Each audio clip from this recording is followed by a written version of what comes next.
Y esa energía, perdón, No, que está grabando, profe. No, todo bien. ¿me están oyendo, sí o no? Sí, sí, está bien. No, no. Sí, Ahí tengo una tremenda ventana que dice: "This meeting is being recorded by the host or Por participant". eso sí. Entonces Estamos grabando. le pongo a got it. Got it. Yes. Ok, Y profe, siga adelante, bien. no se preocupe. Listo, conforme.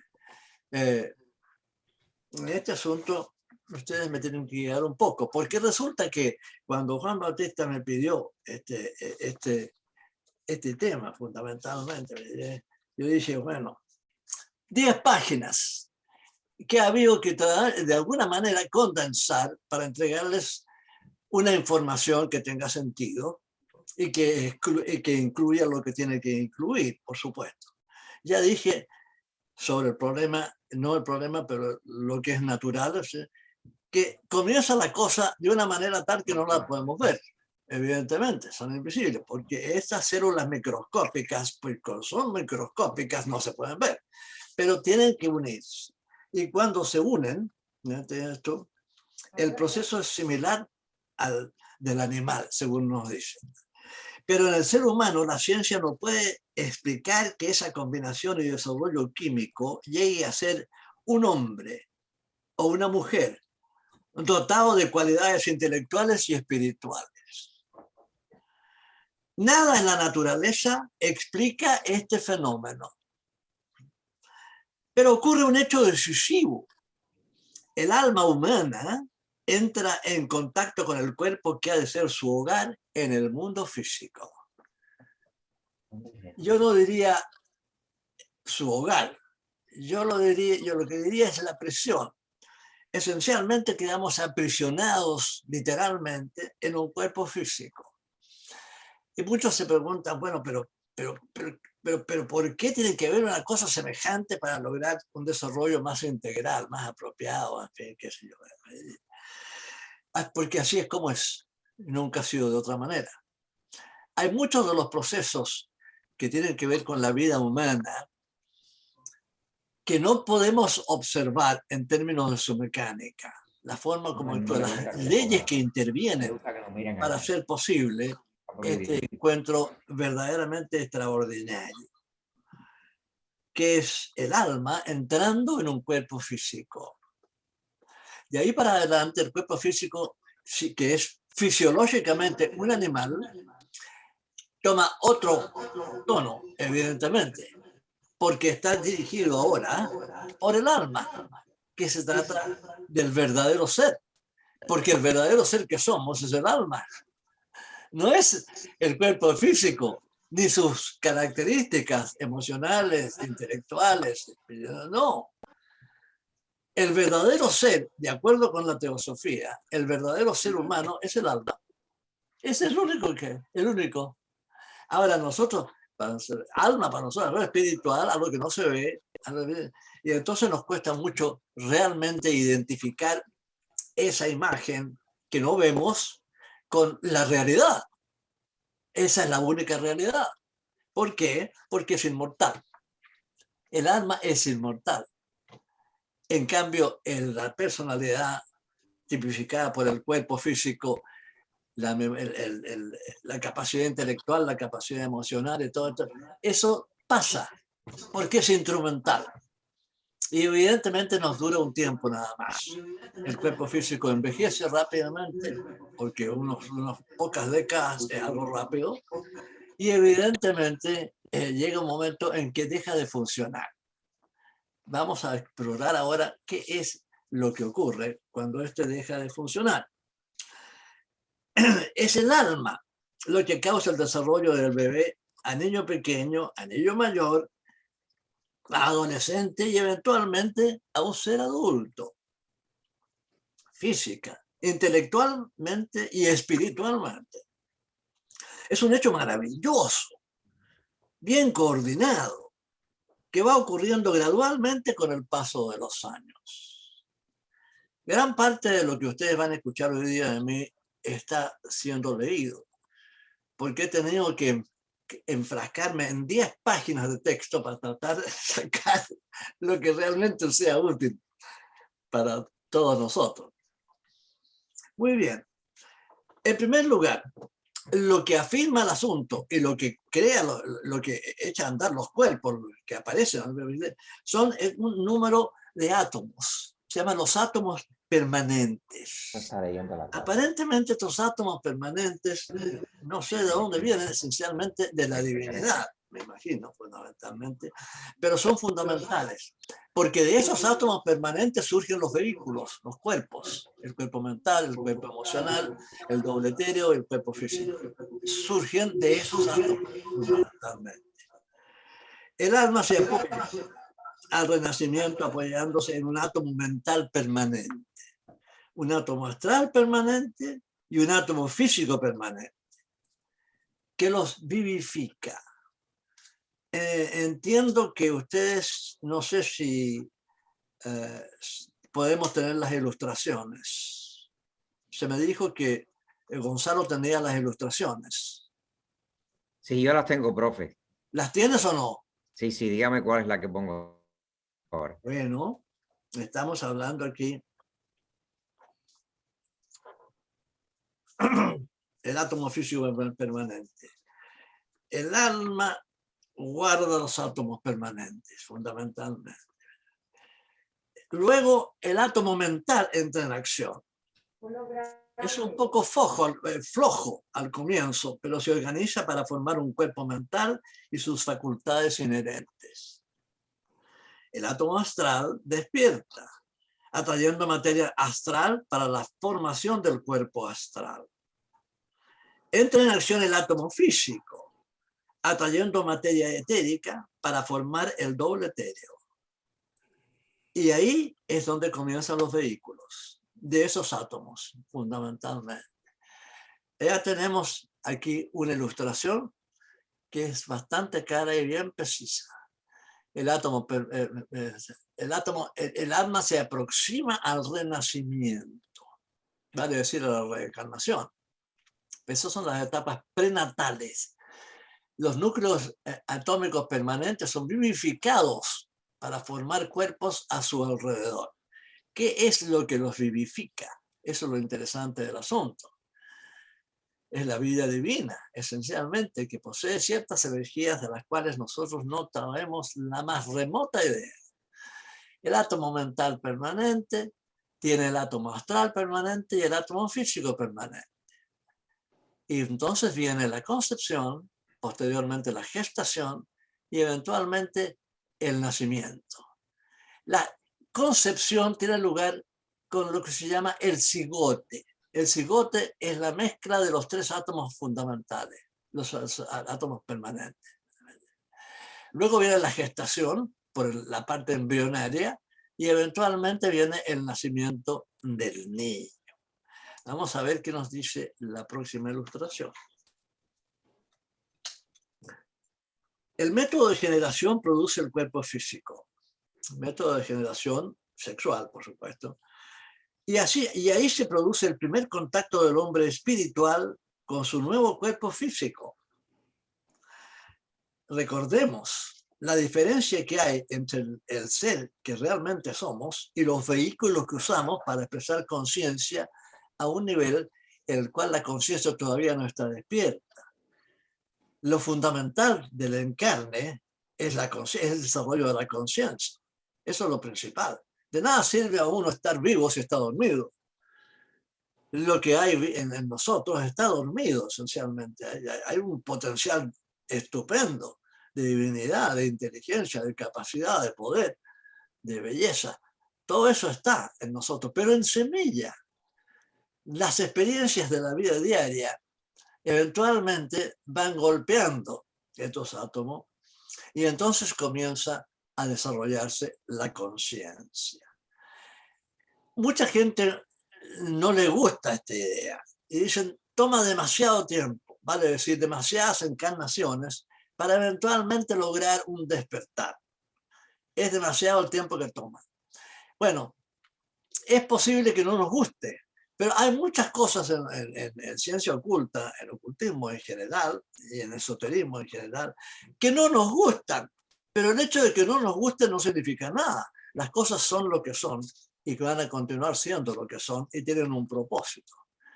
Estos átomos permanentes, el mental, el astral y el físico, son los que sostienen la reproducción celular que empieza a formar el cuerpo físico.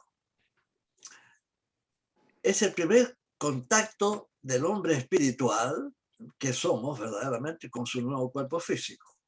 Las células reproductoras de padre y madre, que se llaman las gametas en fisiología, se unen y forman una célula doble llamada cigote. De esta célula surgirán todas las células del cuerpo físico de la persona. Parecía que algo tan sencillo, tan simple, no puedes realmente crear algo realmente espectacular, porque el ser humano, atendido sus vehículos y su estado normal, espiritual, es una maravilla, es una máquina fisiológica increíble, que está presumiblemente manejada y controlada por el alma, porque el alma es la que entrega las energías para que estén vivos. El momento que el alma sale del cuerpo, el cuerpo muere inmediatamente. No hay forma, digamos, de que un cuerpo físico pueda funcionar sin el alma. Lo mismo no ocurre con los animales. Hay otra energía que no vamos a tratar ahora, que es la que los mantiene vivos, porque todavía no tienen alma individual. Lo que tienen es un alma colectiva, fundamentalmente, que es la que sostiene la vida animal, tanto individual como colectivamente. Luego viene la gestación y finalmente el nacimiento. Ahora, hay un hecho increíblemente importante en este caso. Cada experiencia por que pasamos produce en nosotros dos efectos, uno espiritual y el otro material. Dentro de los cromosomas existen los genes, claro. Los cromosomas son una parte integral del cuerpo que se está formando. Pero adentro del cromosoma, que es muy pequeño, no debe ser, están los genes. Y los genes determinan la forma de funcionar del individuo de acuerdo con la herencia. Porque lo que nosotros recibimos de nuestros padres es una herencia, evidentemente. Si nuestros padres son gente increíblemente alegre, lo más probable es que seamos igualmente alegres. Si son gente triste, lo más probable es que seamos también nosotros, como hijos de ellos, seamos tristes también. Pero ¿qué pasa? Interviene en todo esto el karma, que va a determinar muchas veces que los hijos sean bastante diferentes de los padres. No solamente del aspecto que he mencionado, sino que también en muchos otros aspectos. Porque fundamentalmente lo que respeta la naturaleza es la individualidad. Y la individualidad está, digamos, sujeta por el karma de la persona. Si la persona tiene que nacer con un defecto físico considerable como resultado de un efecto kármico negativo que incurrió en vida pasada, eso es lo que va a ocurrir. Esa persona va a tener que pasar por esa experiencia para ir gradualmente quemando ese karma inapropiado, duro, difícil de manejar.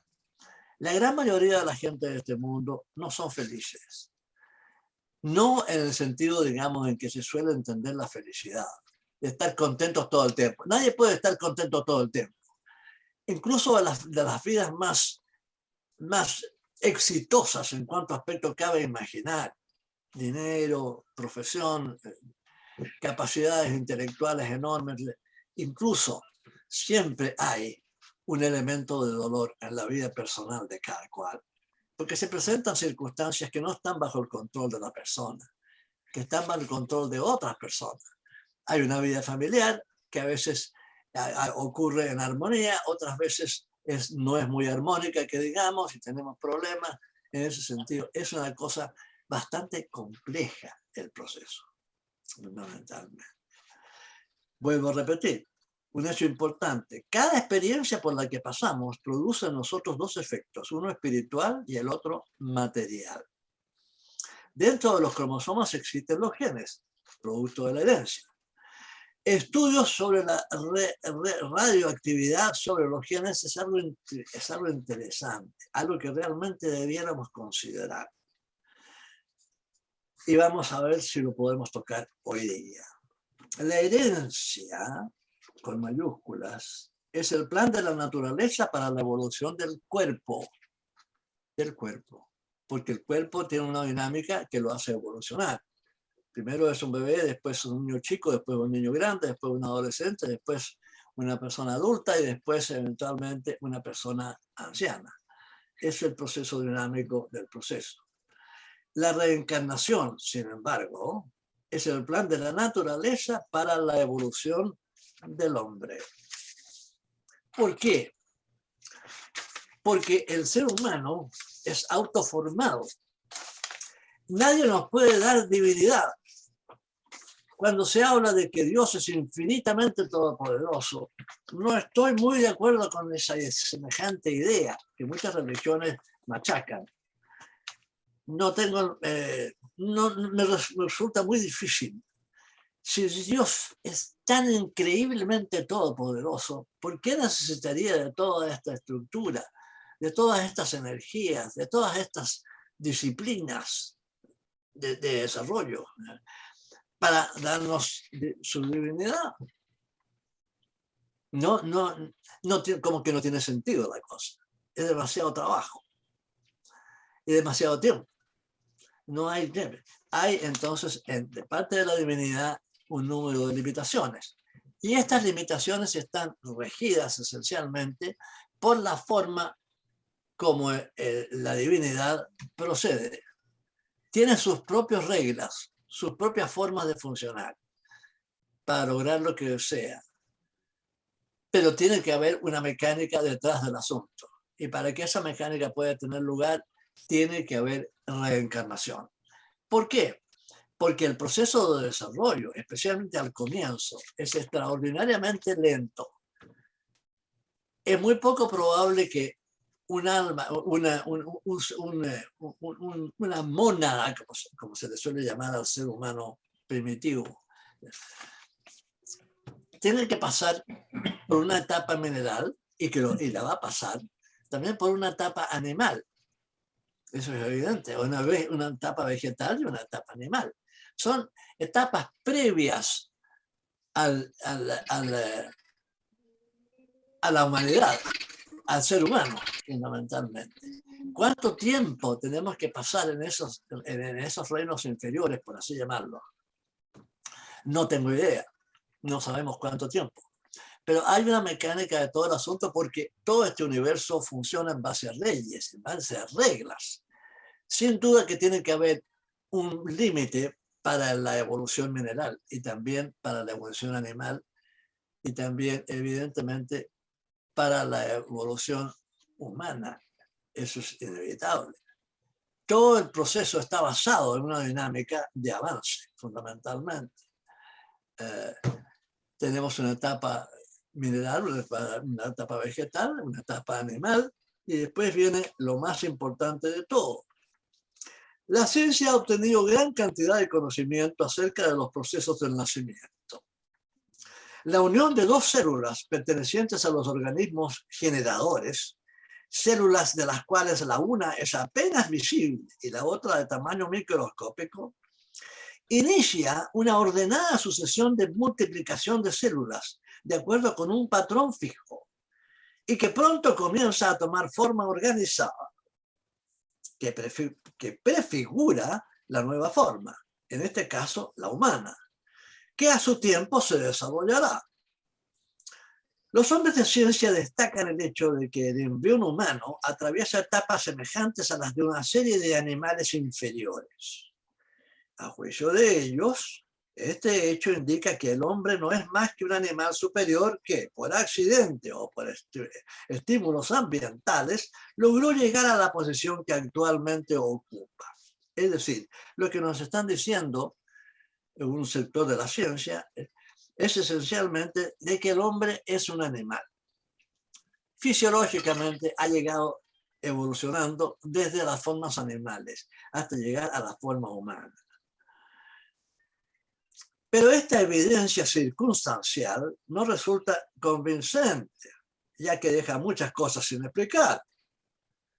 Ningún hombre de ciencia ha podido esclarecer hasta ahora cómo puede suceder que un modelo en miniatura del adulto humano, minúsculo, desvalido, impotente, casi desprovisto de razón, llegue a convertirse en el transcurso de pocos años en un hombre o mujer dotado de cualidades intelectuales y espirituales. No hay absolutamente nada en todos los reinos de la naturaleza que se aproxime siquiera a semejante fenómeno.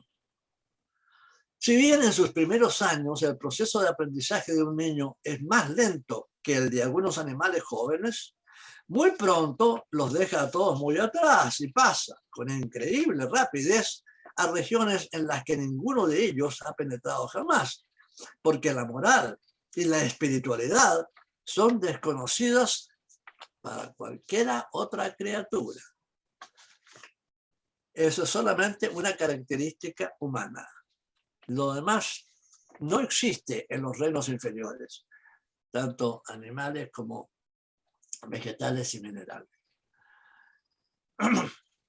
Hay hechos que la ciencia no puede descubrir mediante el empleo de instrumentos de laboratorio y que tienen, por lo menos, tanta importancia como el conocimiento de la vida celular y las leyes de las reacciones químicas. Es cierto que el cuerpo humano durante su periodo de crecimiento prenatal pasa por etapas semejantes a las de los animales inferiores. Pero ya hemos visto que el cuerpo del hombre tuvo sus antecedentes en los reinos inferiores y que aunque el embrión humano comienza igual y por algún tiempo continúa igual, llega un momento en ese proceso en el que algo le sucede al embrión humano que no le sucede al de ningún animal. El alma humana entra en contacto con el cuerpo que ha de ser su hogar en el mundo físico. A mí no me gusta la palabra hogar en este caso. Yo diría la prisión, porque el alma está aprisionada en el cuerpo físico, sin duda alguna. Esto no pueden detectarlo los instrumentos científicos, pero sí puede observarse, y se ha observado por medio de la investigación oculta. Además, puede darse cuenta de ello cualquiera que, apartándose de todo prejuicio, observe y analice los hechos que acontecen. Cuando un animal nace, no es más que eso, un animal. Pero cuando nace un ser humano, no es un ser animal. Es un alma que toma para su uso un cuerpo que puede clasificarse como mamífero bípedo. ¿Ah? Únicamente la entrada del alma humana dentro del cuerpo puede dar explicación satisfactoria a los asombrosos cambios que ocurren en el niño a medida que va avanzando hacia la madurez del adulto humano. Es la primera vez que en el futuro el lector pose sus ojos en un tierno pequeñuelo que trate de darse cuenta que hay alguien más que lo está mirando, alguien que puede estar tratando de descifrar ese mismo hondo misterio que es objeto de las reflexiones del lector. Ni más ni menos que la entidad espiritual que durante muchos años por venir hará de esa forma, hoy minúscula, su morada en el mundo físico. Dejará de ser un bebé. En el niño recién nacido vemos no solamente el milagro del nacimiento físico, como la culminación de una serie de acontecimientos psíquicos y físicos que, por mucho que se repitan, significan una de las mayores maravillas de todos los tiempos, la unión de lo más alto del espíritu con lo más bajo de la materia. Una forma viviente y consciente. Como ya hemos visto, dos corrientes distintas de evolución se han unido por un tiempo para ayudarse mutuamente el hombre espiritual y el cuerpo físico humano. Hacemos una vez más una ojeada sobre los mundos internos para ver algunas de las preparaciones invisibles que se han ido realizando en anticipación del magno suceso. Si nos fuera posible examinar el cuerpo espiritual, veríamos que irradia una fuerza vital especial y que muestra un brillante resplandor dorado en la región correspondiente al corazón físico, donde la tríada inferior, formada por los 3 átomos permanentes, físico, astral y mental, se ha mantenido en estado de inactividad en espera de la llamada a una nueva encarnación. La tela de vida, entre comillas, en la que están encerrados y de la que se ha dicho que se asemeja a un capullo de gusano de seda, color de oro, comienza a desplegarse y los átomos se estremecen con vida nueva. Esa es la transformación de los átomos gradualmente, para que eventualmente se van a transformar en los vehículos a través de los cuales vamos a poder pensar, sentir y actuar. Primero entra en acción el átomo mental. Ya hemos explicado que es realmente una molécula, pero no explica realmente, no se ha explicado con claridad. No importa, se dice que es no un átomo, sino una molécula, formando alrededor de sí por atracción magnética una envoltura de materia mental inferior. Recuerden que la materia mental tiene 7 subdivisiones, y en este caso estamos hablando de las divisiones inferiores, las que vibran más lentamente. Tienen desarrollo y capacidad vibratoria corresponden a las facultades latentes dentro del átomo mismo. Al principio, esa envoltura será una masa floja, sin organización. Pero después del nacimiento, se irá organizando para formar un verdadero cuerpo mental, cuyas capacidades se ampliarán a medida que las necesidades de los vehículos inferiores estimulan sus facultades de pensar y lo ponen en acción. Claro, porque el cuerpo quiere vivir, quiere funcionar. Y en consecuencia tiene que comer, tiene que respirar, tiene que hacer una serie de cosas y tiene sus necesidades eliminatorias de todo, porque de otra manera no podría funcionar. Y entonces es importante que estos vehículos aparezcan y funcionen como corresponde. El funcionamiento de estos vehículos físicos que son generados eventualmente por este proceso es fundamental. Cuando se produce una enfermedad, ese proceso es amenazado y puede ser amenazado seriamente si la enfermedad es seria o si hay una especie de envejecimiento prematuro o ya muy avanzado. Evidentemente que ahí el cuerpo físico no puede llegar al punto que se espera que tiene que llegar para ser útil al alma. Después de formada la envoltura mental, despierta el átomo astral y hace resonar su nota, atrayendo a la materia astral concordante con su desarrollo en la misma forma en que sucedió con la materia mental. De igual modo, la envoltura astral se convertirá en un cuerpo astral a medida que responda a los estímulos provocados por la conciencia física. Es apropiado entonces suponer que los cuerpos que tenemos para expresar pensamiento y emoción proceden de átomos permanentes, átomos que nunca mueren, átomos que siempre están con nosotros y nos acompañan a través de todas las encarnaciones. Después de formada la envoltura mental, despierta el átomo astral y hace sonar su nota. Ya lo vimos eso. A continuación, voy a leer nuevamente la última parte del párrafo porque es importante.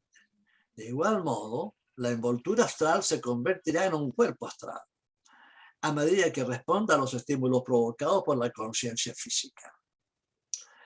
A continuación, el átomo permanente físico es estimulado a la acción y atrae materia física etérea que habrá de formar el nuevo cuerpo vital o doble etéreo. Pero al llegar al cuerpo físico denso, nuevos factores se introducen en el proceso, ya que se emplea el método de la generación. Y se representa el primer contacto del hombre espiritual con su nuevo cuerpo físico en la ilustración, que ustedes pueden ver. Las dos células reproductoras procedentes respectivamente del padre y de la madre, llamadas las gametas, se unen en el momento de la concepción para formar la célula doble llamada cigote, de la cual procederán todas las células del nuevo cuerpo, o sea, de esa célula inicial establecida en el padre y la madre, cuando se unen, es donde van a emerger los vehículos correspondientes para pensar, sentir y actuar. Sin esos procesos de pensar, sentir y actuar no hay desarrollo. El desarrollo ocurre debido a la experiencia. Pensar es una experiencia. Sentir es una experiencia. Y el cuerpo físico tiene un sistema nervioso que le permite actuar y que lo empuja a funcionar. Tenemos estos mecanismos increíbles, fantásticamente bien organizados, bien precisos. Pero en esa unión toma parte el átomo permanente físico, el cual afectará a la constitución del nuevo vehículo físico de un modo que más adelante se indicará. No sabemos cuánto más adelante del texto va a estar esta indicación. Yo no sé si va a ser posible concluir esta observación hoy día. Pero si no la podemos terminar ahora, la podemos posteriormente llevar a cabo nuevamente. La podemos reiniciar. Los tres átomos permanentes constituyen tres poderosos centros de fuerza en los tres mundos inferiores, respectivamente, y ejercen acción decisiva en cuanto a juntar la materia de los nuevos cuerpos que habrán de formarse en torno de ellos. En la figura 72, bueno, esta tenemos la 71, si podemos tener la 72 sería fantástico. Gonzalito, tú, ¿me puedes poner la 72? Ahí está la figura 72. Muy bien, gracias. En la figura 72 se lleva un paso más adelante esta idea, a fin de llamar la atención sobre un hecho muy importante que nos afecta a todos nosotros los seres humanos muy íntimamente y en todos los momentos. O sea, que toda experiencia por la que pasamos produce en nosotros dos efectos, espiritual el uno y material el otro. El yo, el hombre verdadero, retiene en forma de carácter los diferentes cuerpos inferiores, en tanto que los átomos permanentes de dichos cuerpos retienen como facultades o capacidades vibratorias la esencia de esas mismas experiencias. Cuando regresamos a la encarnación, traemos con nosotros no solamente las cualidades y facultades del alma que en el pasado desarrollamos, sino también un cuerpo mental, un cuerpo astral y un cuerpo físico de calidad correspondiente a los esfuerzos que realizamos en encarnaciones anteriores. De modo que nos será mucho más fácil reaccionar de manera análoga y hasta un tanto mejor cuando se nos presentan las ocasiones de hacerlo en la nueva encarnación. Este texto nos está indicando bien claramente el proceso evolutivo que tiene lugar mediante las experiencias. Si no estuviéramos encarnados, no tendríamos ninguna de estas experiencias. Esas experiencias ocurren porque estamos encarnados y tenemos los mecanismos correspondientes, que son la vitalidad, el cerebro y todo lo demás que permiten que nos impulsemos a tener experiencias. Sin experiencias no hay aprendizaje, hermanos. Y el aprendizaje no solamente ocurre a nivel externo, sino también a nivel interno. que es bien importante de recordar. Ahora ya podemos examinar los medios por los cuales el átomo permanente físico afecta a la herencia. Y eso es importante. Ya en la figura 41 anterior se había mostrado la división de una célula en dos, apareciendo en el apartado C de dicha figura los llamados cromosomas, de apariencia aislada. Y luego se describía el modo como cada cromosoma se divide de arriba a abajo y las dos mitades se dirigen hacia los lados opuestos de la célula, la cual entonces a su vez se divide, convirtiéndose en dos células nuevas. Y así actúan todas las células del cuerpo. Pero en la célula reproductora ocurre una etapa adicional llamada reducción por división, en la cual, cuando la célula se divide, cada una de las nuevas células, las que llamaríamos células hijas, recibe solamente la mitad del número original de cromosomas. Esto sucede lo mismo en las células masculinas y femeninas, salvo que en las masculinas la mitad de las células nuevas contiene lo que se llama un cromosoma X, en tanto que la otra mitad lleva en sí un cromosoma Y. Esto se determina en el sexo del nuevo organismo futuro. El cromosoma X produce un organismo femenino y el cromosoma Y un organismo masculino. Para la fertilización, cada uno de los padres contribuye con una célula reproductora. Y dado que cada uno de estas contiene solamente la mitad del número necesario de cromosomas, la unión de las dos células es lo que aporta el total indispensable para producir en cada especie un nuevo individuo. La ciencia nos afirma que dentro de los cromosomas existen como minúsculas cuentecillas ensartadas en un hilo, los llamados genes, que son los portadores de la herencia. Algo tan chico, algo que es increíblemente microscópico, tiene esta importancia capital, que es la herencia. Si no fuera por la herencia, el proceso, la mecánica de la herencia, no avanzaríamos.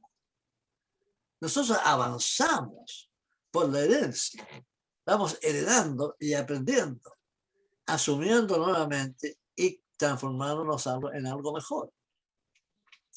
Los llamados genes, que son los portadores de la herencia. En la figura 73A aparecen dos cromosomas con sus genes. A ver si pudiéramos tener la 73A. Ahí la tenemos. Aparecen dos cromosomas con sus genes. Las combinaciones de estas diminutas partículas de materia viva son las que producen todas las características que mostrará el futuro cuerpo. Son como semillas de diversas clases que harán surgir características especiales en la estructura del nuevo organismo. Tal es, resumido en simples líneas generales, sin entrar en detalles innecesarios, ¿no? Dice el autor, el mecanismo de la herencia. Pero luego de mostrársenos las maravillas de ese proceso y de la estructura que lo realiza, se nos agrega que el funcionamiento de esa maquinaria estupenda, es decir, el método que sirve para determinar el sexo de la futura criatura y el de la selección de los genes que se utilizarán, tomándolos de la gran cantidad que los padres llevan en sí, son cosas que se dejan por completo al azar, de acuerdo con la forma científica de pensar. Lo que pasa es que se habla de azar porque no saben qué decir. Hay cosas que no son explicables desde el punto de vista, digamos, intelectual. ¿Será posible que aceptemos que el carácter del hombre, es decir, de la suprema creación de Dios, lo haya dejado ese creador en manos de la casualidad? Sencillamente lo mismo que un jugador echa los dados. Evidentemente la teosofía no acepta, no puede aceptar esa explicación. Ya hemos visto cuáles son las leyes, todo justicia y exactitud, que según la teosofía rigen el desarrollo de las facultades del hombre mediante su cuerpo astral, su cuerpo mental y su cuerpo espiritual. La manera como dichos cuerpos se forman en torno de los átomos permanentes respectivos que provienen de los vehículos utilizados en anteriores encarnaciones y que por lo tanto responden a los esfuerzos que el hombre ha realizado en el pasado, es cosa que acabamos de explicar. Y esto nos da la clave para comprender cómo el átomo permanente físico puede afectar y afecta la cuestión de la herencia. Porque precisamente dicho átomo constituye el agente selector, que si bien no afecta directamente al conjunto que va a convertirse en el nuevo cuerpo físico, sí puede afectar y afecta a los genes, eligiendo de entre la enorme cantidad de ellos aquellos que deben activarse para que también el cuerpo físico futuro responda a lo que el hombre hizo o dejó de hacer en ese terreno, es decir, el karma. También decidirá el sexo de la futura criatura, eligiendo la debida célula reproductora masculina que produzca el sexo determinado. Así pues, en lugar del ciego azar, que según la ciencia preside a la aparición de un nuevo ser humano, la teosofía muestra todo un proceso bien planeado, lógico, consecuente con los hechos positivamente conocidos, que satisfacen al concepto de justicia y que por todo ello nos suena inconfundiblemente a cosa cierta. Lo que le pasa a la ciencia es que como no ha entrado en los procesos que son invisibles, no puede guiarse adecuadamente para encontrar la explicación de lo que ocurre. Ni lo va a hacer tampoco. La ciencia del futuro va a tener que ser de orden esotérico. Hay demasiadas cosas y se ha avanzado mucho, yo reconozco, en el orden fisiológico, en las universidades, en las cátedras de medicina y todo. Y se sigue investigando y se sigue descubriendo, sin duda alguna. Pero es imposible realmente llegar a conclusiones definitivas cuando la parte invisible, la parte verdaderamente espiritual en nosotros, no está siendo considerada. Y no está siendo considerada porque es invisible, porque no se puede ver.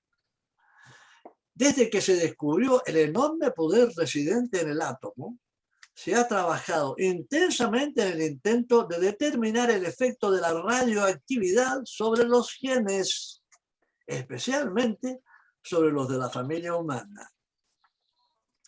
Y ya se sabe positivamente que en esa forma se producen los cambios.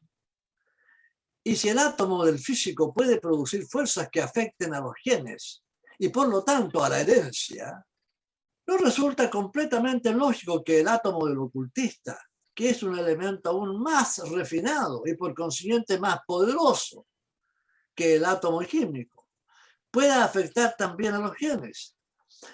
Pero en este caso, no en modo simplemente mecánico, sino guiado por un propósito. Uno de los hechos más asombrosos que ha descubierto la ciencia sobre el átomo que en ese campo se estudia es su capacidad de emitir ondas de frecuencia que no se habían ni siquiera imaginado, hasta llegar a miles de millones de ondas por segundo. Esas son cifras devastadoras, hermano. Llegar a miles de millones de ondas por segundo. Nuestros conceptos de tiempo no tienen nada que ver con esto. Y este hecho es una confirmación de lo que asegura el ocultista acerca del enorme desarrollo vibratorio del átomo permanente. Estos últimos vibran en una octava de ondas de potencia tan enorme que todavía no han podido ser registradas por los instrumentos científicos existentes. Nos falta mucho todavía en ese sentido. Pero eventualmente vamos a llegar ahí, porque ese es el destino del ser humano. No puede dejar de investigar y eventualmente encuentra. En la figura 73b, digamos que es el lado derecho de la ilustración que ustedes están viendo, se observa la presencia de los 3 factores necesarios para la concepción humana normal. Las 2 células procedentes de los padres y el átomo permanente. El resultado de la unión de estos 3 elementos es, como ya dijimos, el cigote, en el cual los genes que han sido activados se hallan prontos a desempeñar su parte, que es la transmisión de los caracteres hereditarios. Ese cigote único se dividirá luego en 2, los 2 en 4, y así sucesivamente. Al cabo de un mes comenzará a latir un corazón minúsculo. En 2 meses y medio ya podrá observarse la estructura general del cuerpo. A los 5 meses tendrá un conjunto de 12.000 millones de células nerviosas. Y en el momento del nacimiento de aquella célula original se habrán producido 200.000 millones de células, todas especializadas en sus actividades propias y presentando cada una la misma combinación genética. Pero, dado que todos los cuerpos físico y superfísico crecen juntos, los vehículos superiores irán ejerciendo su impacto sobre el cuerpo físico denso, produciendo en él modificaciones a lo largo de los años.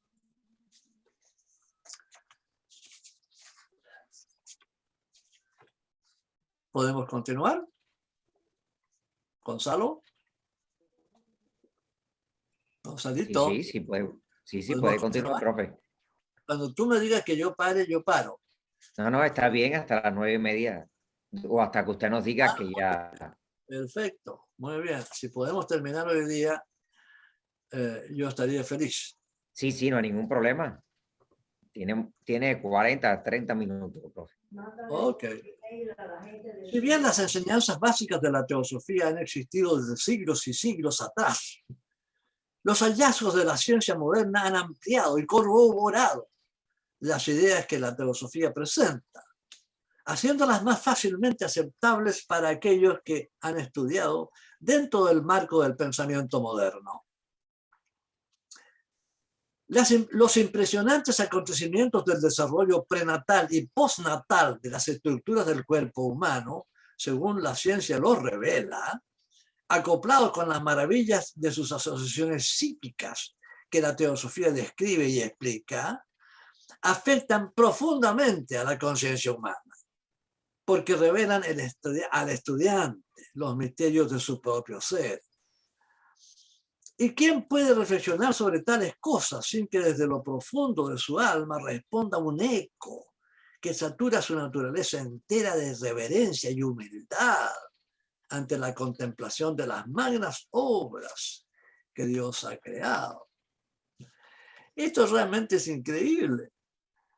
Todos estos procesos son absolutamente increíbles en términos especialmente de su resultado. Ha habido numerosas controversias sobre los conceptos de reencarnación y herencia, que muchos han considerado opuestos y hasta incompatibles. Es natural que mucha gente esté en contra, mucha gente, digamos, intelectual, estén opuestos a entender ciertas cosas, porque no tienen todos los elementos de juicio a mano.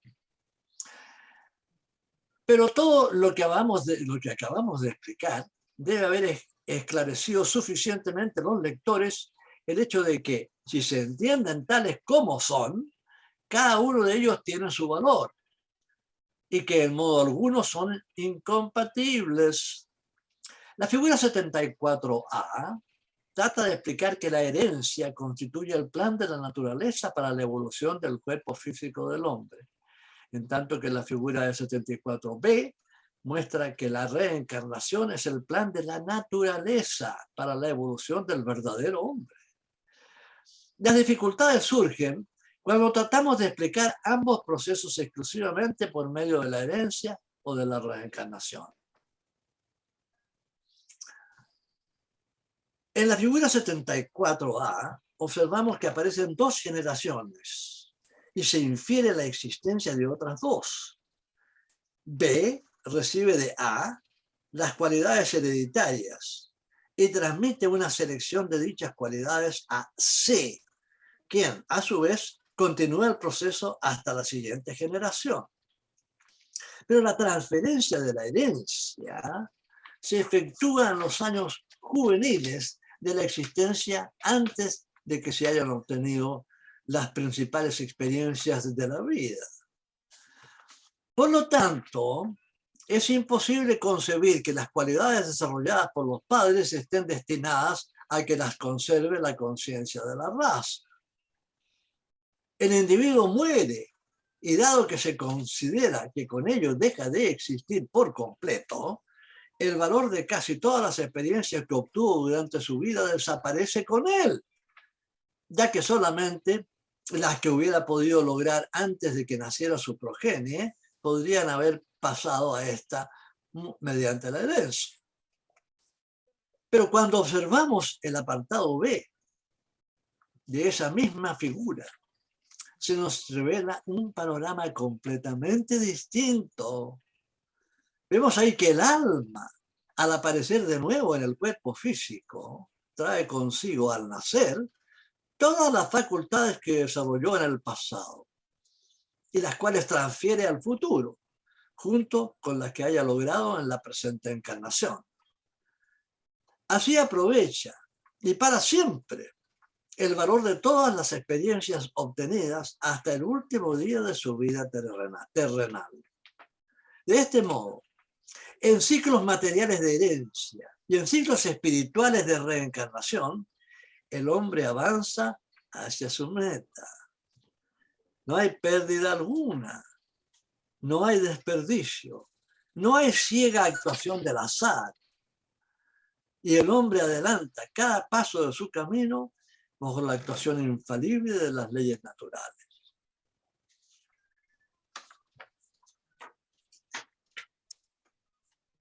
Yo me doy perfecta cuenta de que lo que hemos leído hoy día tiene evidentemente un contexto científico, fisiológico. Y no se espera, digamos, que ustedes puedan retener todo lo que han escuchado hoy día. Sería inhumano, sería inapropiado. Pero sí podemos tener todavía un poco de tiempo. Tenemos 10 minutos por lo menos, ¿no es cierto, Gonzalo? Profe, si usted quiere, sí. ¿Tenemos 10 minutos más? Sí, sí, sí. Muy bien. Estos 10 minutos están consagrados a preguntas que ustedes quieran hacer. Lo que no les haya quedado bien en claro. Yo creo que este texto es claro, es preciso, pero hay mucho texto. Son 10 páginas, fundamentalmente. He leído partes nada más, porque de otra manera sería imposible. Y esto entonces es importante que algunas de las cosas que se han dicho aquí, probablemente puedan elicitar de parte de ustedes algunas preguntas, algunas aclaraciones, si así desean. El momento que hemos llegado al punto de nuestra reunión en que ustedes pueden, y les agradaría, me agradaría muchísimo que hicieran las preguntas que les vienen a la mente, o el comentario que a ustedes que les parece apropiado. Una cosa fundamental que tiene que quedar bien en clara, dos cosas, dos aspectos. La herencia es el plan de la naturaleza para la evolución del cuerpo. Por esa razón, generalmente los hijos son parecidos a los padres. No, a veces no, pero a veces sí, cuando el karma permite. Y en cambio la reencarnación es el plan de la naturaleza para la evolución del hombre, del verdadero hombre, del ser inmortal que realmente somos. Yo sé que es difícil considerar, digamos, tomar en serio la idea de nuestra inmortalidad. Eso entiendo. La idea de inmortalidad es imposible de definir intelectualmente. Inmortalidad. Pero nuestro cuerpo muere. Nuestra vida ha estado totalmente empapada en la existencia de ese cuerpo. Y ese cuerpo deja de funcionar. Ese cuerpo se representaba vida. Una vez que el cuerpo deja de funcionar, se acabó la vida. Punto. No hay más. Interviene en consecuencia el conocimiento esotérico y nos dice, no, no, no, si eso era nada más que por un tiempo. Estar encerrado en un cuerpo físico con 5 sentidos muy limitados de su percepción es un esfuerzo descomunal que la naturaleza nos impone. Nos obliga a la disciplina, nos obliga a la reflexión, nos obliga al sentido común. Y gradualmente vamos aprendiendo lo que tenemos que ir aprendiendo. Hay mucho que aprender sobre el ser humano. Hay mucho que todavía no sabemos. Hay muchas preguntas que todavía no tienen una respuesta. ¿Por qué? ¿Por qué no se nos ha entregado esa respuesta? ¿Por qué la jerarquía, los maestros, no nos han entregado una serie de cosas que eventualmente nos van a entregar? La jerarquía planetaria se distingue por su sabiduría. Son seres humanos perfeccionados. No nos van a entregar nada. No nos van a que sea la más absoluta verdad. No nos van a entregar nada que no sea nuestro beneficio. Y tampoco nos van a entregar nada que sea peligroso para nosotros. Recordemos siempre que el conocimiento implica responsabilidad, sin duda alguna. Si estamos los teósofos recibiendo información que el resto de la gente que no son teósofos no reciben, hemos contraído con ello una responsabilidad moral tremenda. Porque no tenemos el derecho a decir, mira, yo no sabía mejor, por eso metí la pata. No tenemos el derecho a hacerlo. Tenemos información.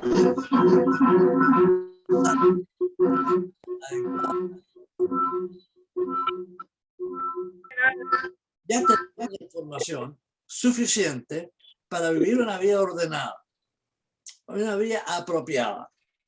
Los 10 mandamientos se dice que es algo cristiano, pero los 10 mandamientos son sencillos. Se nos dice bien claramente lo que podemos hacer y lo que no debemos hacer si lo que queremos es vivir en paz. Tan simple como eso. No es complicado. Me parece que Ileana tiene una pregunta. ¿Ileana? No. Yo soy el que tengo la mano levantada. ¿Hay alguien que tenga alguna... José. Señor José. ¿Perdón? Si hable José, por favor. Sí. ¿Qué hable? La causalidad ha traído este tema hoy, en esta semana en que se ha tomado la decisión de que la libertad de la mujer para abortar no es un derecho de la Constitución. Se lo han dejado en manos a los estados. Hay estados que dicen que a partir de las 15 semanas no se puede hacer el aborto. Hay otros que dicen 26. Y por lo que acabamos de ver aquí, ya desde el principio se empieza a formar el plano mental, ¿no? En el esquema anterior. El plano mental, después el plano astral y por último el físico. Pero es que ya empieza al mes, según también más adelante decía, comienza a latir un corazón chiquito. Entonces, ¿cuál pudieran ponerse como límite para hacer los abortos en base a esta parte metafísica, teosófica, que bueno, creo que dentro de la lógica, ya a la vez que hay una criatura, es matarla, ¿no? Y observa, no recuerdo, pero Enrique dijo exactamente en qué momento comenzaba a tener sensibilidad, o sea, la criatura ya siente, lo que quiere decir que cuando la matan, cuando la arrancan del seno materno, siente, duele. Bueno, No sé, ¿Eso que duele? Sí, no. los abortos, Enrique. De verdad que mi mente no me da para guardar tantas. Sí, Enrique Tantos dijo, números. dijo Sí, cuándo sí, sí, empezaba pero eso. los números son los que no Cuándo puedo. era que el cuerpo, tú sabes, la sensibilidad, las sensaciones, la adquiría la criatura. bueno, hay un aspecto general que toca un poco en la moral, en la decencia, la rectitud y el respeto por las leyes naturales. El proceso de embarazo de una mujer debe dejarse tranquilo, no se debe intervenir. Hay razones a veces económicas y sociales para que la persona se haga un aborto. No el que hay también situaciones que amenazan la vida de la madre que ya tiene otros hijos. En fin, hay una serie de aspectos, digamos, muy pocos, ¿entiendes?, que justificaría un aborto. Pero yo no soy partidario en ningún sentido de intervenir con la naturaleza.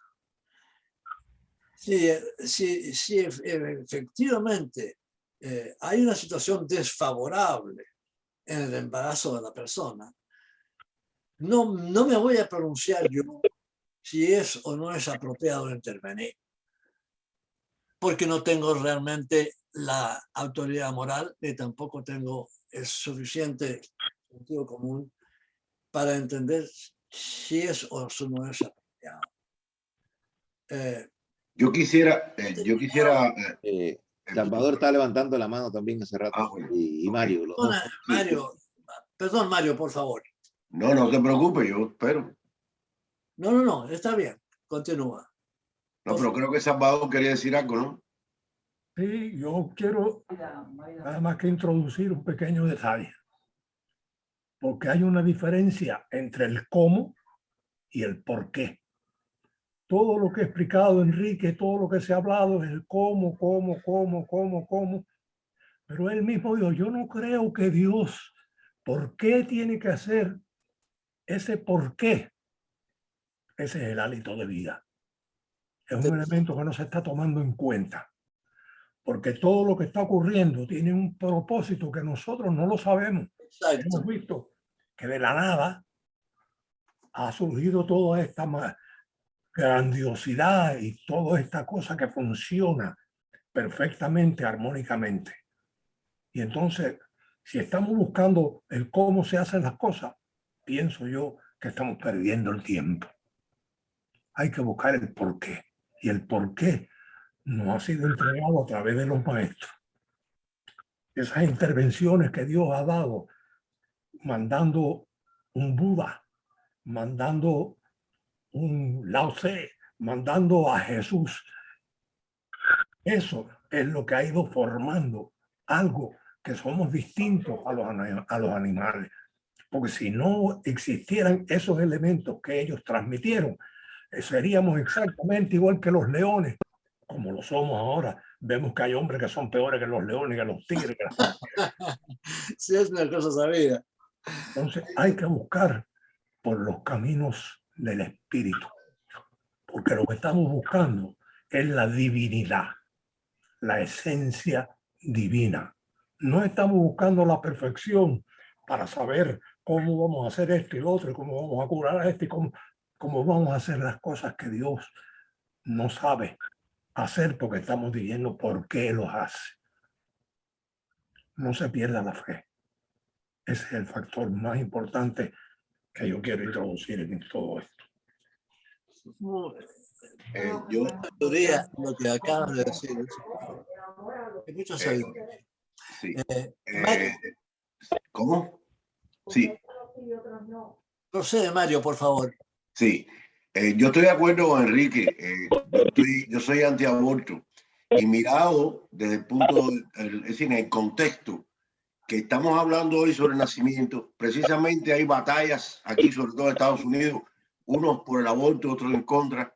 Y mirado también el contexto esotérico, yo pienso que el aborto se debe evitar, salvo excepciones, como decía Enrique. ¿Por qué? Porque por una razón que si analizamos, el proceso de conformación de un ser humano es una probabilidad entre millones. Hay en el proceso de gestación hay millones de genes de cromosomas que desaparecen. Así que es una posibilidad entre millones. Lo que quiere decir, desde mi punto de vista, es que hay algo dentro de esos seres que están tratando de reencarnar. Hay uno que va a ser el designado. Y ese es el que va a desarrollar un karma y se nutre a partir de ahí. Es decir, que la formación genética empieza, o del ser humano, empieza en el momento que se unen los dos elementos, ¿no? No es el proceso. Por lo tanto, un aborto eliminaría esa posibilidad desde su inicio. Por eso también yo estoy en contra del aborto. No le estamos dando posibilidad a un ser que pueda crecer y evolucionar. Eso es lo que yo quería aclarar. Está muy bien expresado. Este no es un tema fácil de dilucidar. Hay de por medio elementos de moral, hay elementos de sentido común, hay elementos de compasión, hay elementos de no atropellar las leyes naturales, hay una serie de factores. Es muy difícil pronunciarse categóricamente sobre este asunto, pero yo me inclino en mi inclinación personal, y no tiene por qué ser la de nadie, solamente mi inclinación personal, es a respetar los procesos naturales, a menos que exista una justificación absolutamente necesaria. Ahora, el asunto de la justificación para llevar a cabo un aborto va a ser algo espinudo también, porque lo que algunos consideran apropiado, para otros va a ser totalmente inapropiado. De manera que es un tema que uno deja más o menos en el aire. Hay un principio fundamental. No se puede actuar en contra de la naturaleza sin pagar un precio. Claro que lo hay, evidentemente. Hay situaciones que podría imaginarse uno que son absolutamente justificadas para un aborto. Y las hay, sin duda alguna. Pero son muy pocas. Y es muy difícil pronunciarse definitivamente sobre este asunto. A mí no me gusta pasar juicio sobre nada ni sobre nadie. No es mi papel ni el papel de nadie, pasar juicio sobre nada. Actuar de buena fe es lo más importante de todo. Y hacerse un aborto porque ya tengo 5 hijos y no quiero tener más, ya es inaceptable, desde mi punto de vista. Hay actitudes que hacen que una persona resuelva hacerse un aborto que no se justifican en absoluto. Piénsalo antes de tener sexo, porque normalmente cuando se tiene sexo, la mujer queda embarazada, de manera que piense antes de tenerlo, tome las precauciones necesarias para no tener que ponerse en ese terrible dilema de decir, no, me lo voy a hacer un aborto porque en realidad tuve sexo, me gustó mucho y resulta que no quiero estar embarazada. Ahí tenemos un problema. De todas maneras, es un tema un poquito espinudo, un poquito difícil de determinar, porque hay de por medio pasar juicio sobre situaciones. Y no todas las situaciones son las mismas. Hay ciertas cosas que uno diría, bueno, mira, en realidad se justifica que se haga la aborto. No he encontrado ninguna todavía, pero no cierro al hecho de que es lo más probable que existan pocas justificaciones para hacerse un aborto. Yo no estaría de acuerdo con nada, a menos que sea una situación verdaderamente dramática. Por ejemplo, la madre tiene 7 hijos y si continúa con el embarazo, se va a morir, porque el corazón no le va a dar. Ahí entonces sí, y me parece a mí que es apropiado, porque son 7 hijos que están esperando, no tienen por qué perder a su madre. O sea que hay situaciones que son realmente muy difíciles de pasar juicio, muy difícil. Enrique, mira, está Carlita que tiene una pregunta que hacer y también Maida. Carlita, por favor. Carlita. Hola, buenas noches a todos. Con respecto a lo que estábamos conversando ahora y la intervención del señor Mario, a mí me surgió una pregunta. Es que el señor Mario dice de que, por ejemplo, si alguien interviene, o sea, un embarazo y se hace un aborto, de alguna manera, o sea, se puede decir que tú estás interfiriendo en el proceso de evolución de un ser humano, ¿verdad? Pero, ¿cómo, o sea, cómo sería eso? Porque, por ejemplo, hay casos en que si una persona ya está destinada a nacer, o sea, pase lo que pase, a veces hay embarazos donde la madre, o sea, muere, pero o sea, muere la madre, pero la gestación sigue, digamos, por eh, respiración artificial o otro tipo de cosas. O sea, ¿cómo sabes tú si de verdad, o sea, tú interferiste con el proceso de un ser humano o si simplemente, o sea, digamos, se engendró la persona, pero igual no estaba destinada a nacer? O sea, no, ¿sí me explico? Bueno, O sea, eso me llamó sí, la atención, sí, esa mira, intervención. Carla, yo que me refería a la cosa premeditada. Es decir, que premeditadamente se haga un aborto porque está interrumpiendo ese proceso karmático de alguien. Si a la persona muere, es decir, aquí hay dos cosas, ¿no? Puede morir la familia, la mujer, en este caso el vehículo, que tiene el engendrado del niño, y como tú dices, bueno, puede pasar en vitro o seguir el proceso de gestación. Bueno, continúa un proceso karmático, no se va a interrumpir. También puede suceder lo contrario, lo como decía Enrique, de que estuviera en peligro la madre y entonces hubiera que interrumpir la gestación. En ese caso, habría una evaluación. Bueno, ¿permitimos el proceso karmático de la persona que ya está viva o sacrificaríamos ese proceso en aras de otro? Estamos hablando desde el punto de vista espiritual, desde el punto de vista esotérico. Yo no estoy hablando físicamente ni moralmente. No, no, exacto, yo lo vi desde el punto de vista Entonces, esotérico. ese es el problema. Yo me refiero a la cuestión intencional de que se interrumpa un proceso esotérico, un proceso espiritual. Sí. O se hace, en el caso de Enrique, estaría la disyuntiva en que hay una persona que está viviendo su karma, que es la madre. Se interrumpe el de ella para darle a procesos a otro que todavía no ha empezado, o viceversa. Ahí es donde entra la parte moral. Yo estoy de acuerdo con Enrique en que no debe sacrificarse a la madre, porque ya está en proceso. Bien. Y el otro caso que tú planteas al revés, es que la madre muere involuntariamente y entonces se salva el proceso karmático de otro ser. Yo no veo ningún problema ahí de contradicciones. No, hay mucha sensatez en lo que has dicho, Mario. Mira, este es un tema espinudo, bien difícil de manejar. Yo creo que fundamentalmente hay ciertas consideraciones que hacen necesario, hacen aconsejable un aborto.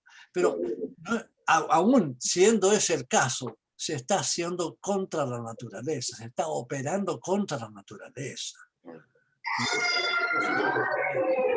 Y entonces es complicado. Por eso te digo que es un tema que yo prefiero no discutir, porque en realidad cada cual tiene sus ideas al respecto. Hay esas personas que dicen, no, es absolutamente justificado que la persona se haya hecho el aborto, porque en mi opinión, cada cual puede tener su opinión sobre este asunto. Tenemos que tener cuidado. Mira, es posible evitar el aborto con sentido común. Hay métodos para evitar que la persona quede embarazada. Evidentemente que los hay. Métodos de orden químico,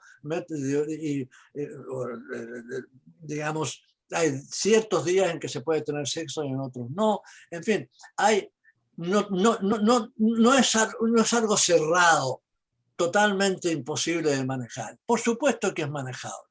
Todas las actitudes del ser humano son manejables. Entonces tenemos que pensar dos veces antes de tener sexo, aunque tenemos muchas ganas de tenerlo, pero tenemos que pensar dos veces. Y luego, una vez que ya hemos decidido tenerlo, tomar las precauciones necesarias para evitar el problema del embarazo de la persona. Pero es un tema que podemos discutirlo aquí para siempre. No, la hermana Maida tiene una pregunta, Enrique, por favor. ¿Cómo y por qué Maida. vuelves a surgir? Hola. Salvador, da la hermana Maida. Pobre criatura, si viene y evitan que nazca. No entiendo nada. Nace en un medio donde lo odian. Y lo que viene es a sufrir y a causar tragedia. Bueno, si quieren evitarlo, que lo eviten. Ese es el porqué. No es cómo, porque cómo evitarlo es muy fácil, pero ¿por qué? Ahí es donde está la diferencia. Mira, por favor, la hermana Maida quería decir algo, profe. Buenas noches a Puede hablar todos, ella. profesor Renat, muy bonito. A ver. ¿Qué pasó? Escucha con un feedback. momento. Si están hablando todos al mismo tiempo, yo no puedo entender. Una sola persona, por favor. Ya. Dale, Maida, por favor. Ok, que no es fácil. gracias. Buenas noches a todos y profesor Renat, muy bonito de la forma que usted habla, el énfasis que usa hasta cuando lee, la verdad, bien entendible. Yo tengo una pregunta que estoy un poco confusa. ¿Qué significa cuando dice que la experiencia no se pierde, como la experiencia de otra vida no se pierde en esta vida? No entendí. No entiendo bien eso. A ver si me lo puede explicar. Pero la experiencia tiene que ver con el estado de conciencia de la persona. Hay personas a quienes les ocurre algo y lo retienen muy intensamente porque son personas que tienen un estado de conciencia más desarrollado y en consecuencia se queda con ellos. A otras personas que no tienen el mismo nivel de sensitividad en ese sentido, y lo que ocurre se les olvida. Cuando lo que nos ocurre es algo que nos ha afectado profundamente, eso queda grabado en el subconsciente de la persona, queda grabado en el alma esencialmente, y entonces pasa a ser parte del conocimiento que uno lleva de una vida a la otra. Uno de los grandes problemas del ser humano, y que le hace cometer un montón de errores, es la ignorancia. Es siempre, algunos de nosotros hemos estado machacando. Pueden haber todas las religiones del mundo, pueden haber todos los sistemas políticos del mundo. Hay un solo problema que tiene el ser humano y que tiene la humanidad en general, y se llama ignorancia. Se los digo por lo siguiente, porque yo ya llevo unos años en este trabajo, tratando de hacer lo posible por entregar información útil, muchos años, ya llevo un tiempo, y me he encontrado con muchas personas que me han dicho: yo tomé el curso suyo, el curso introductorio, que no es mío, por lo demás, hace 20 años, y entendí una serie de cosas que no podía entender antes y ahora no tomaría las decisiones, y no he tomado las decisiones que hubiera tomado si hubiera seguido en la ignorancia. Es muy difícil establecer, digamos, un karma, porque lo que impulsa a una persona a actuar de determinada manera son varios factores. Entre ellos el equilibrio mental también. Hay una serie de factores que intervienen. Y entonces la parte moral, digamos, del proceso está debilitada en ese sentido. Es muy difícil porque la vida física, la vida humana, es difícil, hermanos. Tanto colectiva como individualmente. No es algo fácil en lo que estamos. Estamos en una escuela bien difícil de llevar a cabo, porque es prolongada, esencialmente. Pero mientras entendamos claramente que el proceso, que el propósito de la encarnación no es la felicidad, hermanos. El propósito de la encarnación es el aprendizaje, es el desarrollo de posibilidades latentes que existen en todos nosotros. Tenemos la divinidad en semilla dentro de cada uno de nosotros, la inteligencia suprema, la bondad, el amor, todo eso está en nosotros en semilla. Y las experiencias de la vida objetiva, difícil, complicada en un cuerpo con 5 sentidos, es lo que va despertando esa semilla. Lo que Grabanta la va transformando en algo efectivo y eficaz. Pero el problema está en el tiempo. Toma muchas encarnaciones. Y hay que tener paciencia en este sentido. Ahora, a mí personalmente me ha ayudado enormemente mi conocimiento recibido de la teosofía, porque me explicó muchas cosas y me dio esperanzas de que en el futuro probablemente voy a ser un poco mejor de lo que soy ahora. Porque no voy a estar tan ceñido a la ignorancia anterior. Esa es la importancia de este tipo de reuniones, por ejemplo. Entregar información. Ese es el gran problema, la ignorancia. Gran parte de la gente de este mundo es profundamente ignorante y no lo saben. Y como no lo saben, no solucionan el problema, evidentemente. Además, está de por medio el estado de conciencia de cada cual, su capacidad intelectual para recibir textos importantes y significativos, de una serie de factores que intervienen también. No todo el mundo puede tener un estado de conciencia iluminado y no todo el mundo puede sacudirse de la ignorancia por completo. Usted le puede explicar a una persona que no es muy inteligente un montón de cosas, o entregarle un montón de información, no la va a entender, no la va a comprender. Y en consecuencia se ha perdido el tiempo. Hay que sencillamente guiarse de entregar lo que puede ser útil a los demás y a las personas que están dispuestas a entregar y que les sirva de algo. Esta enseñanza teosófica es una cosa útil. ¿Útil para quién? Para los que sean capaces de entender esa utilidad y llevar su vida de acuerdo con esa utilidad. Son opiniones, hermano. Que quiero... Muchas gracias por su explicación. Aquí Gracias. estaba tomando mis notas. Gracias a usted. Ok, ¿algún otro hermano tiene alguna preguntita o algo que... Es tiempo Bueno, entonces, ahora, Juancito, ¿qué es lo que tenemos? Bueno, buenas noches, hermano. Fíjense, con relación a todo lo que se ha hablado aquí, yo quería decir nada más que una cosa. A mí me parece que hay que respetar la vida siempre, pero que hay que usar una cosa que se llama el discernimiento en cada caso. Nosotros tenemos ahora como para la próxima reunión, que será el martes 28, la doctrina secreta que está trabajando, está aplicándola el hermano Gonzalo. Les digo que está muy bien explicada y que tiene mucha información interesante.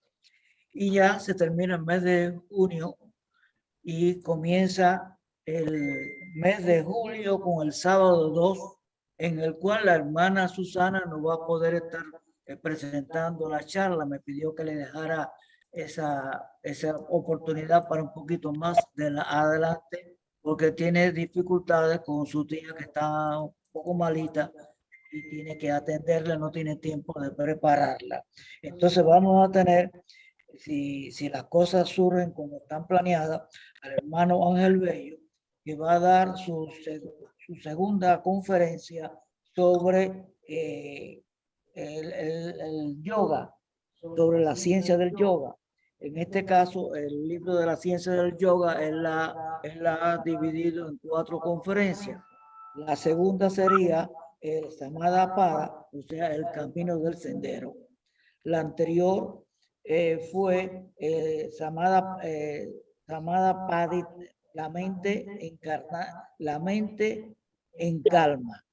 Y esta será el Sadhana-pada, el camino del sendero. Así que vamos a tener al hermano Eduardo Ángel Bello en la próxima reunión del sábado por la noche. Por lo demás, esta noche ha sido bien activa. Hemos tenido mucha asistencia. Tenemos aquí en el salón a 5 personas. El hermano Villarta, el hermano Willy, la hermana Angelita y el que suscribe con Gonzalo, que estamos aquí siempre presentes para poder sostener esta actividad. José. Vamos entonces, José, con la invocación de sanación, y quiero decirle que hay que pedir sanación para la hermana Nora, que está ingresada y ya está bastante avanzada de edad, y aunque ha mejorado un poquito, pero ya lleva como 4 días ingresada. La hermana Nora,